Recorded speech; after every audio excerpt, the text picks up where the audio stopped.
শুভেচ্ছা সকলকে। আপনাদের সাথে আছে আমি আহসান সুমন। আপনারা জানেন আগামীকাল কক্সবাজার আসবেন জাতিসংঘ মহাসচিব অ্যান্টনিও গুতেরেস এবং বর্তমান অন্তর্বর্তী সরকারের প্রধান উপদেষ্টা ডক্টর ইউনূস। তাদের এই সফরকে কেন্দ্র করে কক্সবাজার জেলা পুলিশ, র্যাব, অন্যান্য বাহিনী এখানে ব্যাপক নিরাপত্তা জোরদার করেছে। আমরা কিছুক্ষণ আগে কথা বলেছি কক্সবাজারের অতিরিক্ত পুলিশ সুপার এবং জেলা পুলিশের যিনি মিডিয়ার মুখপাত্র দায়িত্ব পালন করেন জসিমউদ্দিন চৌধুরী। তিনি জানিয়েছেন প্রায় 3000-এরও কাছাকাছি পুলিশ সদস্যকে যারা অতিরিক্ত এখানে নিয়ে এসেছেন এবং এই দায়িত্ব পালন করার জন্য নিরাপত্তার চাদরে ঢেকে রাখা হয়েছে। আমাদেরকে জানিয়েছেন 4 স্তরের নিরাপত্তা জোরদার রয়েছে এই কক্সবাজারে। আমরা পুলিশ সুপার কার্যালয়ের সামনে আছি।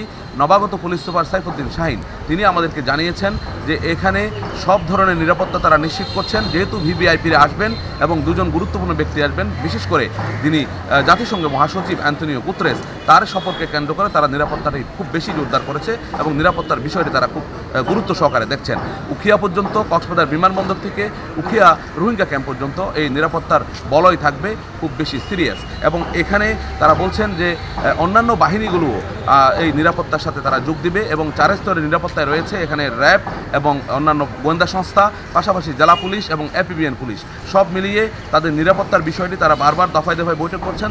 বিশেষ করে প্রধানমন্ত্রী কার্যালয়ের যে প্রধান উপদেষ্টা কার্যালয়ের যারা নিরাপত্তা দায়িত্বে আছেন, SSF স্পেশাল সিকিউরিটি ফোর্স, তাদের সমন্বয়ে এই নিরাপত্তা জোরদারের বিষয়টি আমাদেরকে জানানো হয়েছে।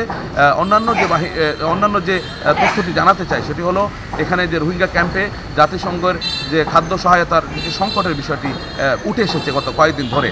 বিশেষ করে যে $12 তারা আগে খাদ্য সহায়তা পেত এবং এখন বর্তমান সময়ে সেই খাদ্য সহায়তা দেওয়া হবে $6 নামিয়ে আসা হয়েছে। এই বিষয়টি এই যখন অবস্থা তখনই মূলত বলা হচ্ছে যে রোহিঙ্গাদের মধ্যে ক্ষুব্ধ প্রতিক্রিয়া। তারা বলছেন যে তারা এখানে আর থাকবেন না এবং তাদের খাদ্য যেহেতু সংকট দেখা দিয়েছে তারা নিজ দেশ মিয়ানমারে ফিরে যাবেন, সেখানে যেন শান্তিপূর্ণ পরিবেশে তারা নিজ দেশ মিয়ানমারে ফিরে যেতে পারে, তারা এমনটাই বিশ্ব নেতাদের প্রতি আহ্বান জানাচ্ছেন। এই ছিল কক্সবাজারে জাতিসংঘ মহাসচিব এবং ডক্টর ইউনূসের আগমনের সর্বশেষ খবর।